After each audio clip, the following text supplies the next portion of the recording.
According to news reports, Adolf Hitler commits suicide. That Hitler is dead. I don't believe Hitler died in a bunker. Of 1945, Adolf Hitler committed suicide. For nearly 80 years, the world has accepted one of history's most important deaths as absolute fact. Adolf Hitler, cornered in his Berlin bunker, took his own life on April 30th, 1945. Case closed, the monster was dead, justice served. But what if he wasn't? In this video, you'll witness the shocking investigation that's turned history upside down. You'll see classified government files, remote villages in South America, and evidence of a deception so massive it fooled the entire world. This is the story they never wanted you to hear. The story of the greatest escape in human history.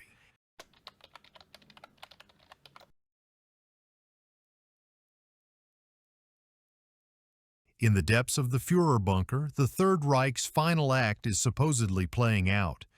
But here's what haunts me about that day. Nobody saw it happen. Dr. Morrison said, "When you strip away the mythology, what you're left with is remarkably thin evidence. No photographs, no independent witnesses, no forensic examination at the time." The official story relies entirely on testimonies from Hitler's inner circle, people who had every reason to lie. Eva Braun's hairdresser, Joseph Goebbels' aide, Hitler's bodyguard, all prisoners of the Red Army, all under intense pressure to provide answers. But their stories didn't match. Witnesses described different versions of the final events. The details varied with each retelling, yet somehow the world accepted this mixture of conflicting reports as established history. And then there's this chilling detail. When Soviet forces arrived at the bunker, they found Joseph Goebbels' charred remains in the garden. They photographed them, they documented everything, but Hitler's body, nowhere to be found. The Soviets claimed they burned it completely, leaving only ash. But military experts I spoke with called this impossible. They got his skull. Nobody has ever been able to independently verify who and what this body is. Which is what we know about the burning of Hitler's body. Days after the burning, the Soviets did manage to locate the very few remains of Hitler. Human bones don't simply vanish, even in the most intense fires. There should have been something. Teeth, bone fragments, anything. Instead, we got stories that changed every time someone asked. July 1945. 2 months after Hitler's supposed death, Joseph Stalin sits across from President Truman at the Potsdam Conference. The Soviet leader drops a bombshell that would echo through history. Stalin said, "In my opinion, Hitler is not dead. He escaped at the last moment." This wasn't an offhand comment. Stalin repeated this claim multiple times. His intelligence chiefs echoed it for years. But why would the man who supposedly had Hitler's body claim he was still alive? I traveled to Moscow to investigate. What I found in the Soviet archive sent chills down my spine. The initial Soviet reports were chaos. First, they found Hitler's body. Then they retracted it. Days later, they claimed secret burial. Months after that, they suggested escape. The story shifted like sand in the wind. Dr. Volkov said, this inconsistency was deliberate. Stalin understood the power of uncertainty. A living Hitler was more valuable than a dead one. It kept the West afraid, suspicious, always looking over their shoulder. But there was something else, something darker. In 1970, the Soviets finally presented what they claimed was Hitler's skull fragment. For decades, it sat in a Moscow vault, the supposed proof that ended all debate. Until 2009, when everything changed. Dr. Linda Straussbaugh had no idea she was about to rewrite history. The University of Connecticut geneticist was simply running routine DNA tests on the infamous skull fragment for a History Channel documentary. Dr. Straussbaugh said, "When the results came back, I had to run the test 3 times. I couldn't believe what I was seeing." The skull that had been presented as Hitler's definitive remains belonged to a woman. under 40 years old. It wasn't even close to matching Hitler's profile. In one devastating moment, the only physical evidence of Hitler's death was obliterated. But here's what shocked me most about this revelation. The world barely reacted. A few news stories, some academic discussion, then silence. The discovery that should have reopened history's most important case was buried under bureaucratic indifference. I remember the moment I first read about this DNA test. I was sitting in my apartment in Chicago, surrounded by research papers, when the implications hit me. If this wasn't Hitler's skull, then what else have we gotten wrong? If Hitler truly died in 1945, American intelligence should have closed the case. Instead, they kept it open for over a decade. The classified files I obtained through Freedom of Information requests reveal a stunning truth. The FBI and CIA were actively investigating Hitler sightings well into the 1950s. J. Edgar Hoover himself acknowledged the situation in a memo I found buried in FBI archives. Until concrete evidence of Hitler's death is presented, the Bureau cannot rule out survival. The most chilling report came in 1947. An FBI memo describes a man matching Hitler's description living in a remote Argentine village. The source provided specific details: a distinctive limp, a withered left hand, German-speaking bodyguards, and most unnervingly, a compound designed for someone in hiding. The report included aerial reconnaissance photographs, GPS coordinates, even the names of local contacts. This wasn't amateur speculation, it was professional intelligence gathering. Hayes said these weren't wild goose chases. When intelligence agencies spend time and resources investigating something for years, it means they have reason to believe it's credible. But here's what kept me up at night. Many of these documents remain heavily redacted, names blacked out, locations omitted. Even today, 80 years later, someone doesn't want us to know the full truth. They called them rat lines, secret escape routes that spirited thousands of Nazis out of Europe after the war. But these weren't just rumors whispered in dark corners. They were real, sophisticated networks with powerful backing. The evidence is undeniable. Catholic clergy issued false papers.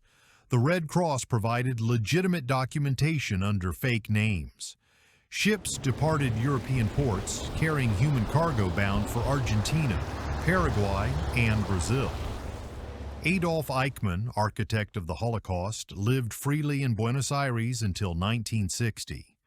Joseph Mengele, the Angel of Death, disappeared into the Brazilian jungle.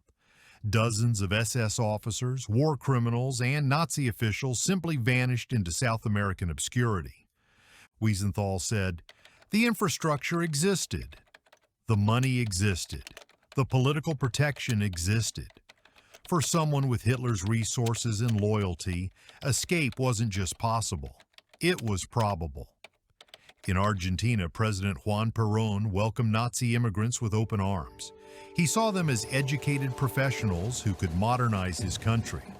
He didn't ask questions about their past, and they didn't volunteer answers. By 1950, entire German-speaking communities had formed in Patagonia's remote valleys.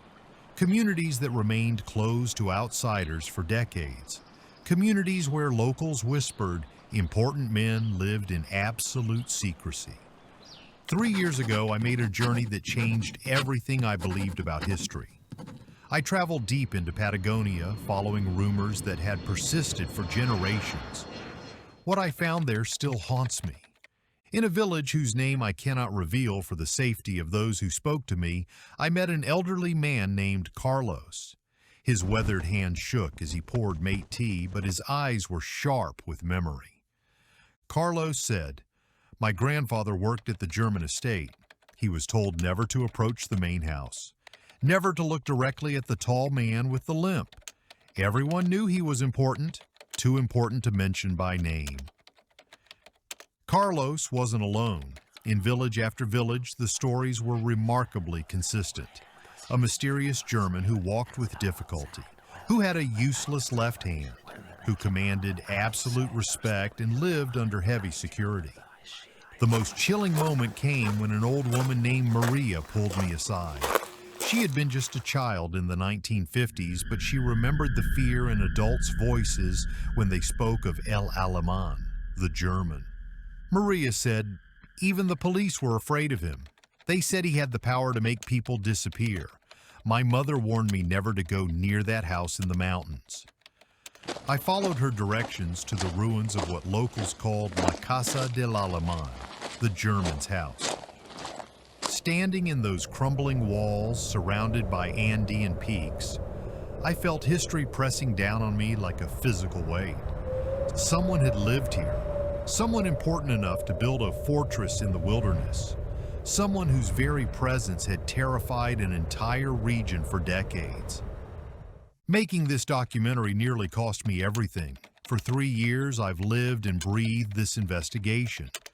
My apartment became a war room of classified documents, witness testimonies, and historical records that most people will never see.